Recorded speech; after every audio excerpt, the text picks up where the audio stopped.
comigo de novo o Evangelho de hoje, versículo 9. Lemos de 1 a 11. Vamos pegar só o versículo 9. Eu tenho uma coisa muito linda para revelar para vocês, mas eu preciso mexer nas suas feridas. Pode ser? Todos nós somos pessoas feridas. Todos nós. Então Jesus está falando ao Pai, são as últimas palavras dele aos discípulos, e agora, capítulo 17 de João, Jesus está falando somente ao Pai. Está glorificando, Jesus está rezando, Jesus está orando, Jesus está na presença do Pai. E depois deste capítulo, ele vai ser preso. Ele vai para o Getsêmani. Ele vai para a cruz. E veja que coisa linda ele diz, dentre tantos versículos, ele diz, falando de nós, falando da igreja, falando dos 12. Vamos ler juntos? Ele diz, eu te rogo por eles, não te rogo pelo mundo, mas por aquele que me deste, porque são teus. Coisa linda. Eu fiquei parado nesse versículo 9. Jesus orando por mim, orando por você, e dizendo, eu rogo, eu intercedo, eu peço por eles, eu peço que sejam cuidados, peço que sejam libertos, peço que sejam iluminados, peço que sejam ungidos, peço que tenham a vossa graça. A grande revelação que eu tenho para fazer hoje é que tem alguém poderoso, e é Deus, é o Senhor Jesus, que está lá à direita do Pai, aqui na palavra, aqui no meio de nós no Espírito, aqui no tabernáculo, e Ele quer cuidar de você. Porque Ele reza por você. Diz ainda o versículo, repito, não te rogo pelo mundo. O Senhor não está preocupado com o espírito do mundo, mas por aqueles que me deste, porque são teus. Você trouxe a sua Bíblia? Vamos tomar o Salmo de número 8. Inclusive eu citei estes dias aqui, porque você está agora debaixo da mira do amor de Jesus. Você aceita? Sim. Você está debaixo do poder, do amor de Jesus, que o Espírito Santo vai trazendo para nós. Se nós passarmos disto aqui, sem rezarmos neste cenáculo, a gente atrapalha o nosso crescimento. Porque a pessoa ferida, ela não consegue amar muito. Ela consegue fazer muitas coisas. Todos nós aqui somos trabalhadores, não somos, mas fica às vezes um vazio dentro de nós. Então eu vou revelar para você como Jesus te ama, como Deus te ama, como o Espírito Santo te ama. Ou melhor, vou revelar para você a ação desse amor na sua vida. Diz o salmista, ó Senhor nosso Deus, como é glorioso o vosso nome em toda a terra. Vossa majestade se estende triunfante por cima de todos os céus. Da boca das crianças e dos pequeninos sai um louvor que confunde vossos adversários e reduz ao silêncio vossos inimigos. Preste bem atenção, que eu estou me aproximando do que eu quero dizer. O salmista continua dizendo, quando contemplo o firmamento, o céu, obra de vossos dedos, a lua e as estrelas que lá fixastes, ele faz a seguinte pergunta, quem é o homem?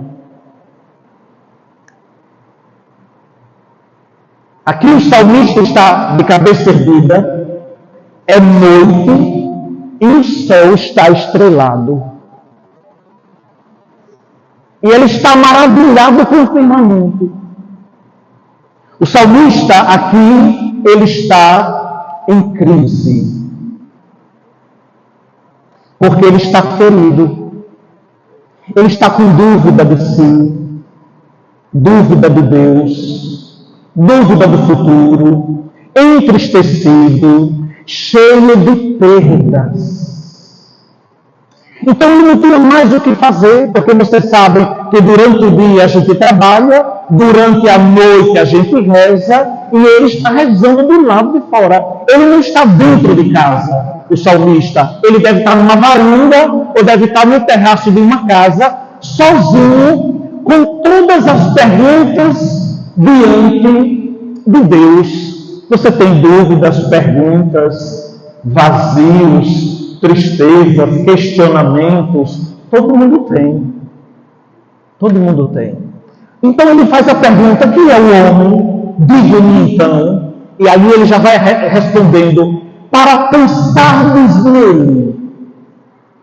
Que são os filhos de Adão, para que vos ocupeis com eles. Enquanto ele faz a pergunta, ele dá duas respostas. E elas são lindíssimas. A primeira é: Deus pensa em mim. Deus pensa em você toda hora. Você aceita isso? Vou estar perguntando isso a noite toda. Você aceita? Você aceita? Essa é a minha primeira revelação para você, que o Espírito Santo, neste cenáculo, quer operar isto na sua alma. Que você descubra: Deus tem um pensamento, sou eu. A gente se sente tão longe de Deus e tão pecador, que a gente não quer aceitar isso aqui, mas eu quero insistir nisso aqui.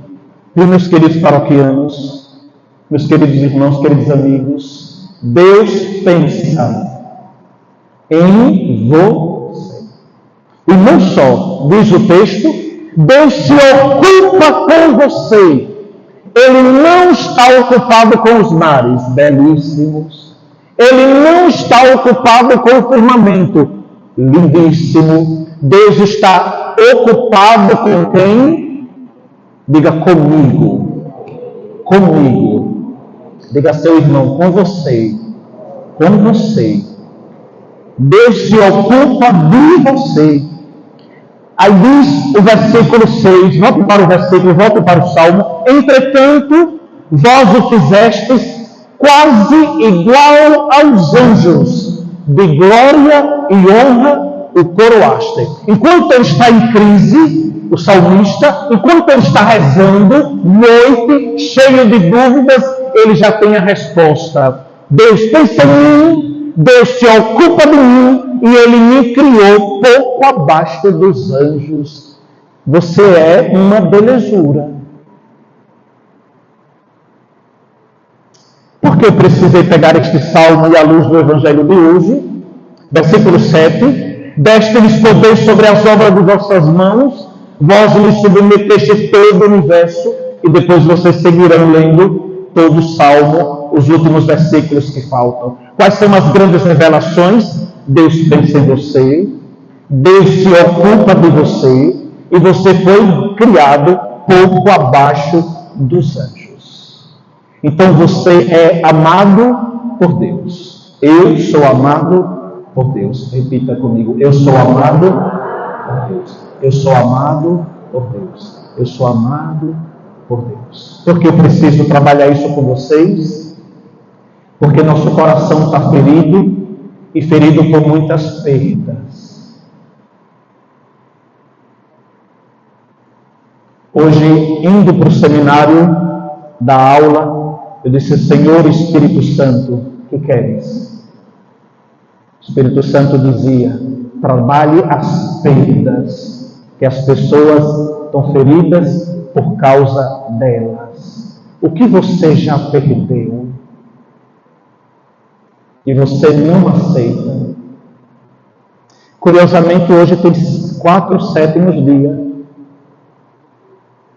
que é uma perda. A primeira perda é a perda da vida. Lembra de 2020? A pandemia? Quantas perdas? Quantas perdas? Você já rezou sobre isto? Isso fere. Todas as pessoas que perderam são pessoas que ficaram feridas. Eu fiquei ferido. Lembram do funeral de Dom Henrique Soares? Naquele mês eu perdi 5 amigos próximos. Tem uma até que as pessoas aqui conhecem. O Yuri. Yuri almoçou comigo na segunda. Eu enterrei Yuri na sexta. Lembram? E muitas famílias, porque não podiam ir, porque não tinha velório, aqueles caixões emplastificados, sabe quem ia? O padre. Era a única pessoa que deixava entrar. Eu todo paramentado para aspergir e encomendar os caixões. Quantas perdas! Aquilo foi traumático. Você tem perdas? Você tem aquele sofrimento, aquele trauma? Deixa o Espírito Santo preencher aquele vazio que está lá dentro de você. Tem outros tipos de perda. Perda de uma pessoa amada. Sobretudo quem apostou muito no casamento e de repente desandou. Ou está desandado e você se acostumou com esse desando e vai empurrando com a barriga, mas você sabe que você perdeu e você não se planejou para isto. Mas isso está corroendo você ainda, deixa você irritado, deixa você entristecido, deixa você questionando. Vamos pedir ao Espírito Santo que preencha esse espaço. Você permite? Perdas financeiras. Você se planejou a ter uma estabilidade financeira. De repente você perde o emprego, de repente você perde a sua estabilidade, de repente você perde seus bens, e você sofre e fica no meio, e parece que causa um buraco negro dentro de nós. Vamos pedir ao Espírito Santo que preencha esse vazio do nosso coração, porque Deus pensa em você. Ele se ocupa de você. E Ele está pensando em você agora, nesta noite, 3 de junho de 2025. Ele quer curar o seu coração ferido, preenchendo todos os espaços do seu coração. Vamos permitir isso que Jesus faça na nossa vida hoje? Vamos ficar de pé.